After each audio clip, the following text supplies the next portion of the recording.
본문 말씀을 보겠습니다.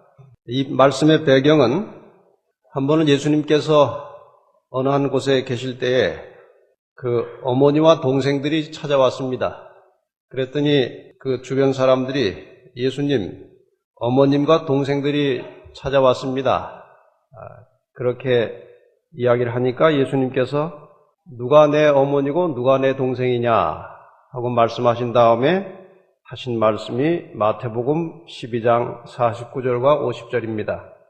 손을 내밀어 제자들을 가리켜 가라사대 나의 모친과 나의 동생들을 보라. 누구든지 하늘에 계신 내 아버지의 뜻대로 하는 자가 내 형제요 자매요 모친이니라 하시더라. 이것은 대단히 중요한 의미를 저희들에게 가르쳐주고 있습니다. 하나님의 자녀는 육정으로나 혈통으로 되는 것이 아닙니다. 또 하나님의 자녀가 되는 것은 믿음으로만 되는 것이 아닙니다.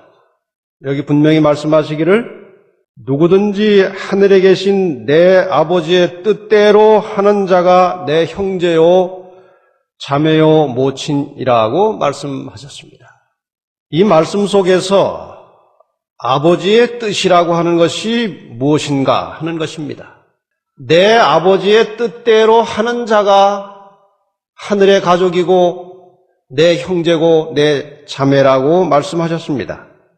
이 뜻이라고 하는 말은 그 영어 단어로 하면은 will, W-I-L-L 이렇게 이제 아주 간단한 단어입니다만은 아주 자주 많이 사용되는 단어입니다. 이 뜻이라고 하는 말을 다른 말로 하면 이 will이라고 하는 단어를 다른 해석으로 자주 많이 하는 해석 중에 하나가 의지라는 것입니다. 의지. 하나님께서 사람을 창조하실 때에 사람에게 아주 고귀한 가치를 부여하셨습니다.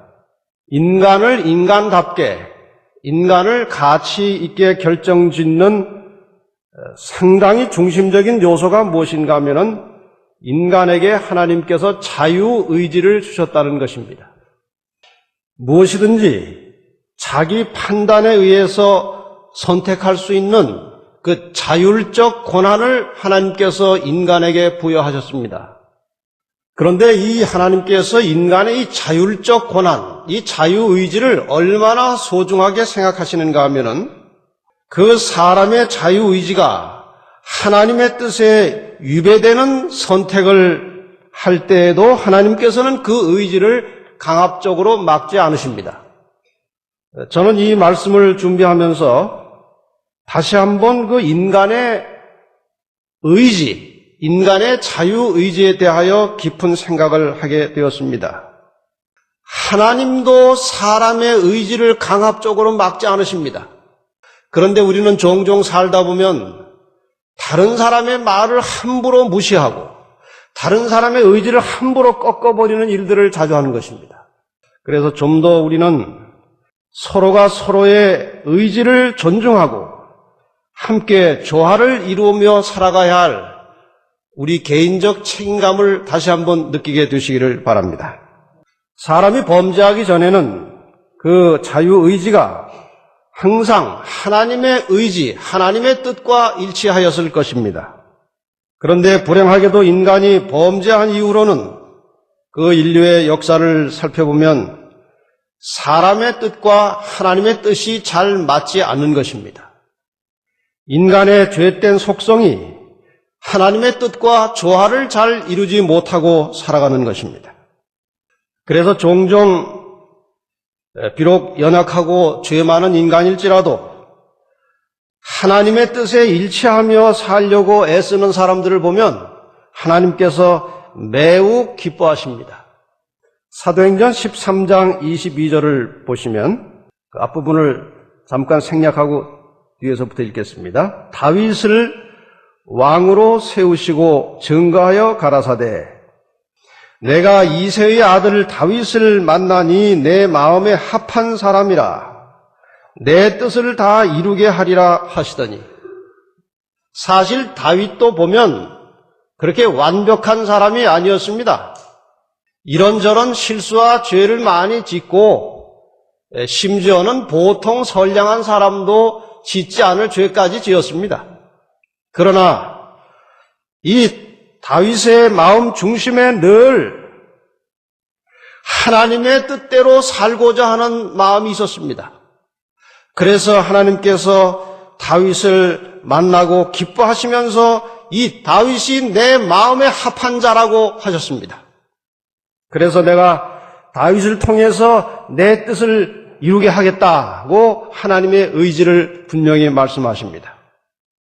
모든 인간이 가지고 있는 이 고유한 자유의지는 사람이 가지고 있는 고난임과 동시에 그 의지를 어떻게 사용하느냐에 따라서 영원한 운명이 결정되는 것입니다. 우리가 사도행전을 읽다가 5장으로 들어가면서 상당히 놀라운 사건을 하나 발견하게 됩니다. 그 당시 교회의 배경을 보면 막 이 초기 교회 역사이기 때문에 선교하고 전도하는 일에 많은 자금이 필요했습니다. 그래서 헌신하는 하나님의 백성들이 재산을 팔고 땅을 팔아서 하나님의 사업에 헌신하는 사람들이 많이 있었습니다.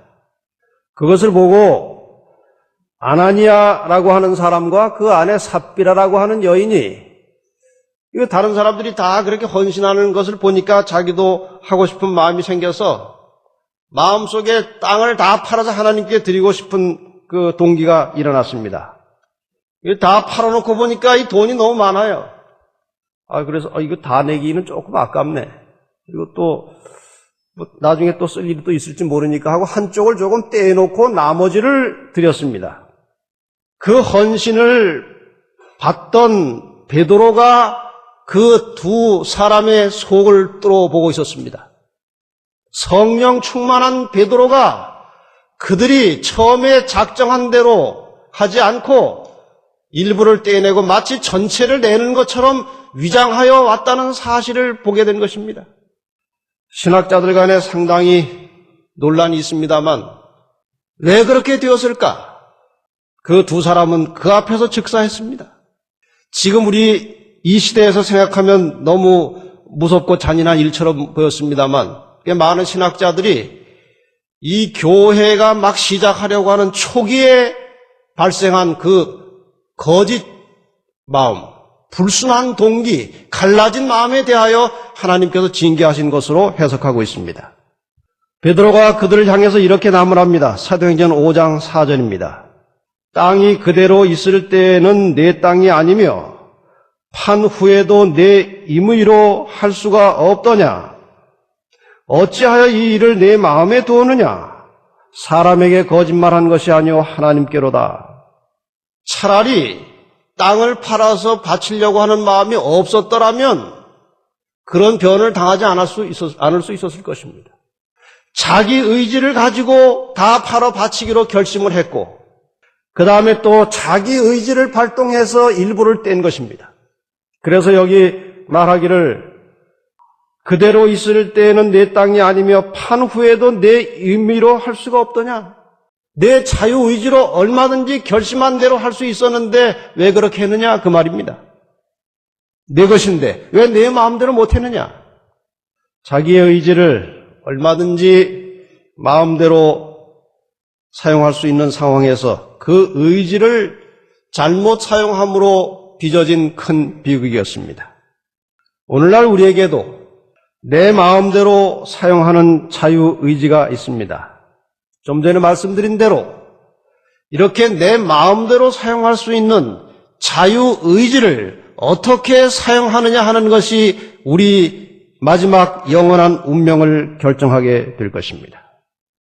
그 의지를 하나님의 뜻에 맞추어 살면 살아남는 것이고 그 의지를 자기의 이기적인 욕심과 세속적인 욕망에 따라 맞추어 살면 마침내 불행과 파멸이 오는 것입니다. 오늘 저는 이 시간에 성경 전체에 들어있는 하나님의 뜻 가운데서 우리가 현실 생활 속에 구체적으로 실천하며 살아야 될 하나님의 뜻이 무엇인지 그 몇 가지를 간추려서 간단하게 말씀을 드리겠습니다. 그럼 과연 우리는 구체적으로 무엇을 할 때에 어떤 것을 구체적으로 순종할 때에 우리의 삶의 변화가 일어나는가? 이미 다 이런 내용들은 여러 설교와 또 성경 가르치는 시간을 통해서 다 다루어진 내용들입니다만 다시 한번 간단하게 7가지를 제시해 드리고 그 다음에 그 7가지 주제를 한 주제씩 별도로 다루려고 합니다.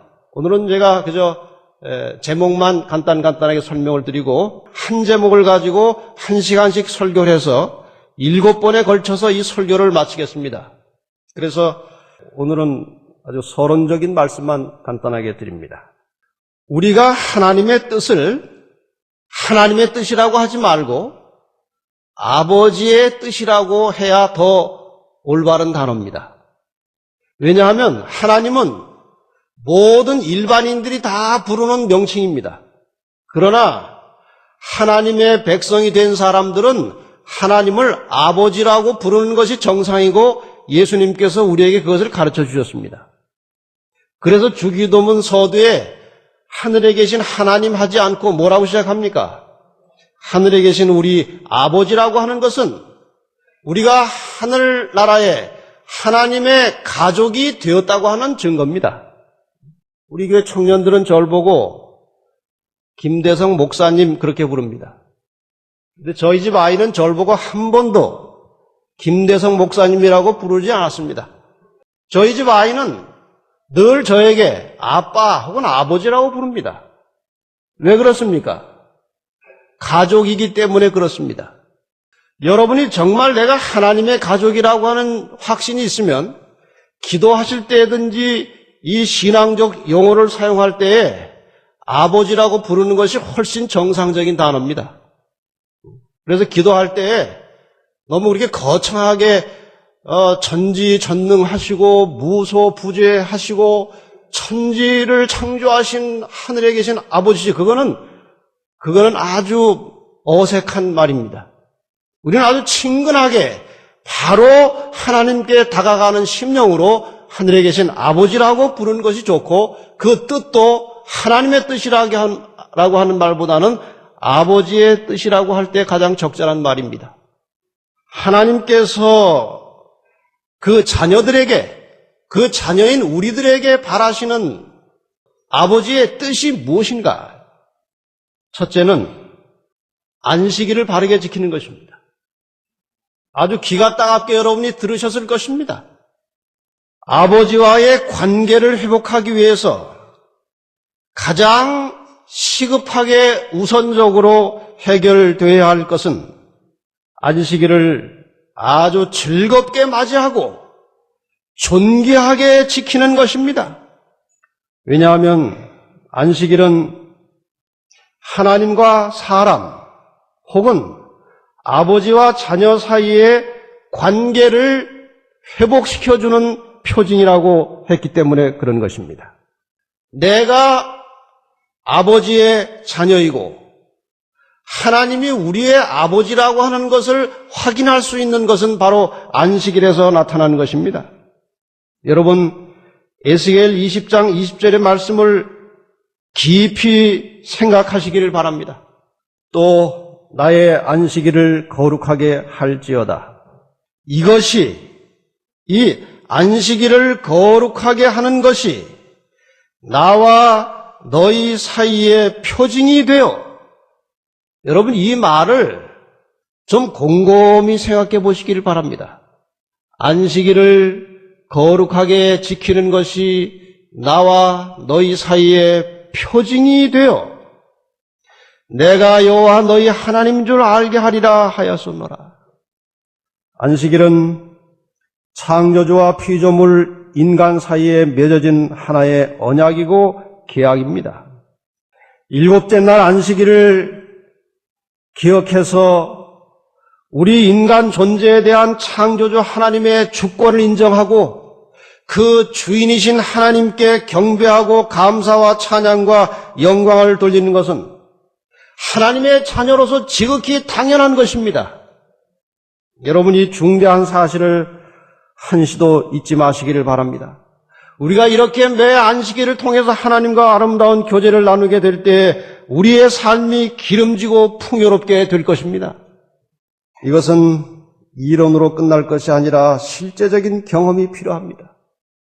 어떠한 인간의 사정과 형편이 있을지라도 하나님의 안식일을 잘 준비해서 정돈된 마음으로, 조용한 마음으로 거룩하게 안식일을 맞이하고 싶은 결심을 하고, 그래서 모든 목회실에 분주한 일들, 주보 만들고 뭐 이것저것 준비하고 하는 것들은 금요일 오후 3시까지 다 마치려고 합니다. 그리고 목회자들부터 정말 조용하게 마음과 몸을 단장하고 안식일을 아주 즐겁고 존귀하게 맞이하여 안식일답게 보내도록 우리 목회실에서는 합의를 했습니다. 여러분들도 개인적으로 이 안식일을 아주 소중하게 거룩하게 지키도록 기도하시고 구체적인 실천을 들어가시기 바랍니다. 두 번째, 하늘아버지께서 우리들에게 바라시는 또 하나의 뜻은 가난하고 어렵게 사는 우리의 이웃에게 손을 펴서 돕는 것입니다. 이사야 58장에 있는 말씀을 보겠습니다. 하나님께서 그 소원을 이렇게 이사야 선지자를 통해서 말씀해 주셨습니다. 나의 기뻐하는 금식은, 이 말은 내가 아버지로서 너희 자녀들에게 간절히 바라고 싶은 것은, 간절한 소망은 이것입니다. 하나님께서 우리에게 바라시는 간절한 소망은 흉악의 결박을 풀어주며 멍에의 줄을 끌어주며 압제당하는 자를 자유케 하며 모든 멍에를 꺾는 것이 아니겠느냐. 또 줄인 자에게 내 식물을 나눠주며 유리하는 빈민을 내 집에 들이며 벗은 자를 보면 입히며 또 내 권력을 피하여 스스로 숨지 아니하는 것이 아니겠느냐. 이것이 우리 형제들 간에 서로 돕고 나누고 힘을 모아서 함께 살아가는 것이 하늘 아버지께서 우리들에게 바라시는 간절한 소원임을 잊어버리지 마시기를 바랍니다.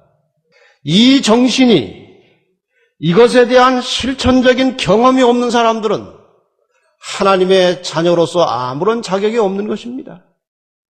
하나님의 자녀로서 택한 백성으로서 살았던 이스라엘의 사해 죄들을 보면 이것에 대하여 얼마나 자주 말씀하시는지 모릅니다. 가난하고 불우한 이웃을 위해서 너희가 타작할 때 혹은 추수할 때 다 베지 말고 한쪽은 좀 남겨둬라. 그 추수한 것들을 들고 운반하다가 떨어진 것들은 줍지 말고 그냥 둬라. 내 손을 움켜쥐지 말고 펼쳐서 나누라. 그래서 그 이스라엘의 그런 사회제도를 잘 연구해 보면 수입의 10% 정도는 언제나 구제와 자선을 위해서 나가도록 짜여져 있었습니다. 이것에 대해서도 우리 이번에 한번 진지하게 생각해 보고 싶습니다. 이건 우리에게 큰 도전입니다. 내 수입의 한 10분의 1 정도는 가난하고 불우하고 어려운 이웃들을 위해서 떼놓고 나누는 일에 사용하라는 것입니다. 목사님, 그런 무슨 신뢰의 말씀을 하십니까? 내가 지금 11조도 드리기 어려워가지고 교회를 올까 말까 하는 중인데, 아니 또 이웃을 위해서 10분의 1을 더 쓰라고요? 사람은 그런 생각을 가질 수 있지만 우리 아버지의 뜻이 그것임을 잘 생각하시고 그 뜻에 맞추어 나의 삶을 변화시키시기를 바랍니다. 세 번째, 역시 재물에 관한 것입니다. 온전한 헌물을 말씀하십니다. 사람을 부패하게 만드는 가장 핵심적인 요소는 재물에 대한 탐욕입니다. 인간 관계가 파괴되고 큰 불행과 고통을 만나게 되는 가장 큰 원인은 물질에 대한 이기심 때문에 그런 것입니다. 하나님께서는 그 자녀들이 그러한 욕망 때문에 불행해지는 것을 원치 않으십니다. 그래서 하나님께서 우리 인간들이 재물 때문에 불행해지고 고통당하는 것을 원치 않으신 하나님께서, 우리 아버지께서 주신 제도가 구제하는 것과 헌물을 드리는 것입니다. 상당히 많은 사람들이 바로 이 헌물, 헌금 때문에 그것이 아까워서 신앙생활을 하지 못하겠다는 사람들을 저는 많이 봤습니다. 혹시 신앙생활을 하고 있을지라도 그 물질에 대한 탐욕을 극복하지 못하고 아주 지극히 형식적이고 미숙한 신앙생활을 벗어나지 못하는 성도들이 많이 있습니다.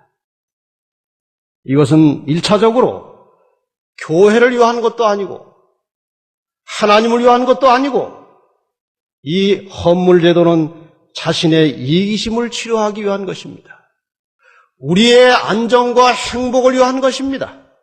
실제로 이것을 실천한 사람들의 생활 속에 나타나는 많은 축복의 이야기를 우리는 자주 듣습니다. 여기 말라기서 3장 7절과 8절에 하나님께서 이 문제에 대해서 아주 직설적으로 이렇게 말씀하셨습니다. 우리 아버지께서 그 자녀들에게 주신 말씀이에요. 만군의 여호와가 이르노라 너희 열조의 날로부터 너희가 나의 규례를 떠나 지키지 아니하였도다. 그런즉 내게로 돌아오라. 여기 하나님께서 사람들을 향해서 내게로 돌아오라고 호소하십니다. 방법이 무엇이냐? 내게로 돌아오라 그리하면 나도 너희에게 돌아가리라 하였더니 너희가 이르기를 우리가 어떻게 하여야 돌아가리까 하도다. 8절에 이렇게 기록하고 있습니다. 사람이 어찌 하나님의 것을 도적질하겠느냐? 그러나 너희는 나의 것을 도적질하고도 말하기를 우리가 어떻게 주의 것을 도적질하였나이까 하도다. 이는 곧 11조와 헌물이라. 성경은 죄를 두 가지로 분류합니다. 하지 말라고 한 것을 할 때의 죄가 됩니다. 또 하나의 죄는 하라고 한 것을 하지 않을 때의 죄가 되는 것입니다. 그래서 하나님께서 하나님의 자녀들을 양육하시고 교육하시고 훈련하시기 위해서 주신 제도, 11조 제도를 따라서 또 헌물 제도를 따라서 이것을 바르게 실천하지 않는 것을 가리켜 하나님의 것을 도적질하는 것이라고 말씀하신 것입니다. 11조는 그리고 헌물은 안식일을 통해서 우리가 하나님의 나에 대한 생명의 주권을 인정하듯이 이 헌물을 통해서 우리는 하나님의 주권을 인정하는 것입니다. 모든 만물의 주인이 하나님이심을 인정한다는 것이 헌물과 11조인 것입니다. 사람들이 워낙 이기적이고 물질을 좋아하기 때문에 목회자들이 가장 하기 싫어하는 설교가 이것입니다. 이 설교하면 교인들이 다 싫어해요. 잘 안 합니다. 이것이 우리 인간의 현실입니다. 그러나 우리가 진정으로 아버지를 사랑하고 아버지의 뜻에 맞추어 살기를 원한다면 이 말씀에 대하여 순종하시기를 바랍니다. 절대로 우리에게 피해가 오지 않을 것입니다. 하나님께서 그 뒤에 많은 축복을 약속하셨습니다. 하나님께서는 우리에게 하나를 받으시면 열을 주시는 분입니다. 순종할 때 아버지의 뜻을 따를 때 하나님께서 우리와 함께 하실 것입니다. 네 번째, 우리가 1년 동안 우리의 삶의 큰 변화 속에 둬야 할 큰 주제 또 한 가지는 말씀과 기도하는 일입니다. 이것은 우리의 생명처럼 중요한 것이지만 좀처럼 생활 속에 제대로 충분히 실천이 되지 않은 것입니다. 여러분, 이런 자녀를 한번 생각해 보십시다. 하루 종일 밥은 제대로 안 먹고 나가서 친구들하고 하루 종일 놀다가 또 집에 들어오면 장난감만 가지고 노는 아이를 보면 부모의 마음이 어떻겠습니까? 얼마나 속이 터지겠습니까? 하나님의 입장에서, 하늘 아버지의 입장에서 우리의 모습을 한번 생각해 보십시다.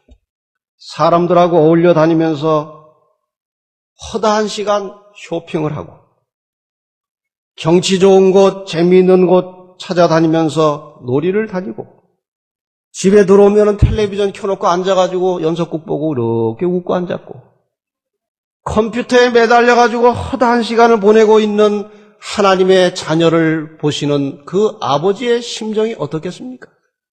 그렇다고 쇼핑하지 말라는 말도 아니고 경치 좋은데 가끔 관광 다니지 말라는 말도 아니고 텔레비전을 절대로 보지 말라는 말을 하고 싶지만 그것은 아닙니다. 무엇에 우선순위를 두고 사느냐 이것입니다. 기도는 3분 하고 텔레비전은 3시간 볼 때 아버지의 마음이 어떻겠습니까? 우리 함께 협력해서 아침 저녁으로 말씀과 기도에 충분한 시간을 쓸 수 있는 성숙한 성도의 모습을 가지시기를 바랍니다. 5번째는 데살로니가전서 5장 16절로 18절 아주 유명한 말씀이에요.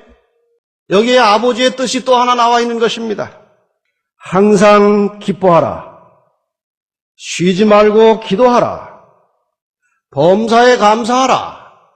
이는 그리스도 예수 안에서 너희를 향하신 하나님의 뜻이니라. 이게 하나님의 뜻이 나오지요? 하늘 아버지께서 우리에게 바라시는 또 하나의 간절한 소원, 그 아버지의 뜻은 우리의 생활 속에 늘 감사와 기쁨이 넘치게 사는 것입니다. 하나님의 자녀들의 마음 속에는 늘 감사의 정신이, 기뻐하는 마음이 있어야 하는 것입니다. 우리의 의지와 우리의 생각의 전환이 필요합니다. 변화되고자 하는 강렬한 의지가 있어야 하는 것입니다. 그리고 끊임없이 우리는 연습을 해야 됩니다. 하루아침에 되는 것이 아니죠. 이 늘 감사하고 기뻐하는 마음을 위해서 가장 우선적으로 치료되고 변화되어야 할 부분이 있다면 우리의 언어입니다. 수많은 문제가 입을 통해서 나옵니다. 엄청난 사건들이 입 때문에 터져 나오는 것입니다. 그 한마디만 안 했으면 될 일을 해가지고 그것이 불씨가 돼서 집안을 태우는 일이 벌어지는 것입니다. 불평하는 말, 불만하는 말, 비난하는 말, 남을 비평하고 험담하는 언어, 우리의 입술에 변화가 오기를 바랍니다.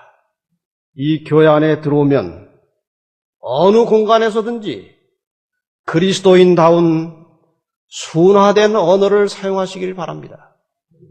우리가 칭찬하고 격려하고 용기 주는 말, 늘 감사하는 말, 신앙적이고 영적인 말들이 이 교회 안에서 나타나기 시작하면 우리 모두가 큰 유익을 받게 될 것입니다. 이 교회 전체에 그것이 영향을 미치는 것입니다.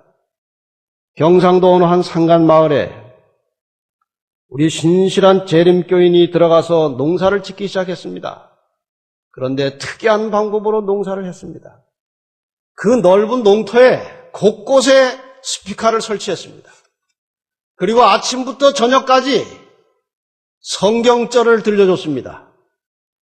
아주 좋은 음악을 틀어줬습니다. 아주 조용하고 은은하고 감동적인 음악을 틀어줬습니다. 그 식물들에게.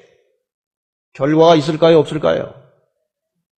추수를 했는데 무 하나가 이만한 게 큰 것이 아주 반듯하게 생겨나고 과일 모양이 얼마나 아름다운지 채소가 아주 풍성하게 나오고 그런데 그 옆에 다른 농사 짓는 사람들은 모양이 전혀 그렇게 나오질 않더라는 것입니다. 같은 땅이지만 식물도 듣는 소리에 의해서 달라지는 것입니다. 하물며 사람은 더한 것입니다. 이 감사하고 기뻐하는 일에 우리의 마음을 모아보십시다.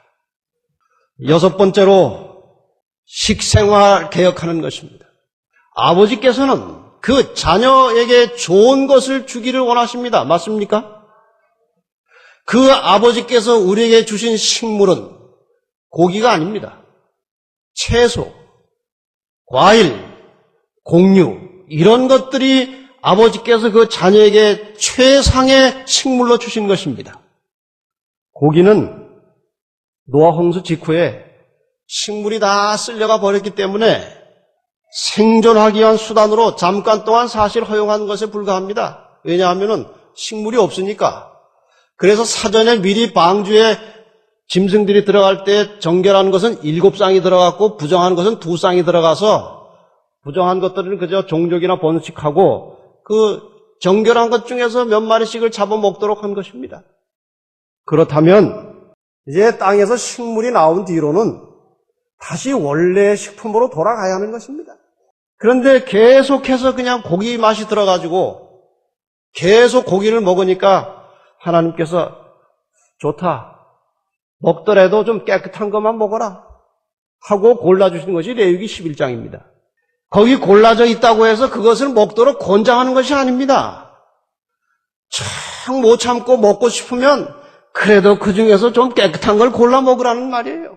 네. 하나님께서 우리에게 주신 식물은 그것이 아닙니다. 그리고 채식을 하더라도 자극적이고 맵고 짠 음식은 틀림없이 우리의 품성에 부정적인 영향을 미칩니다. 어느 목사님 가정에서 오랫동안 채식을 했어요. 근데 가끔 이렇게 좀 의견이 충돌되고 화가 날 때가 있더래요. 채식하는데 왜 이럴까? 그래서 맵고 짠 음식을 다 끊고 아주 된장, 고추장, 간장까지 다 끊고 간장가루나 이렇게 해서 아주 순화된 음식을 몇 달을 먹으니까 집안이 조용해지더래요. 이렇게 날카로운 말이 나오지 않더라는 것입니다. 그런데 어느 날 집에서 약간 신경이 날카로워졌다 싶으면 밖에 나가서 비빔밥 사 먹고 들어온 날이래요. 그만큼 우리가 먹는 식품은 우리의 성품의 성격에 아주 신속하게 영향을 미치는 것입니다.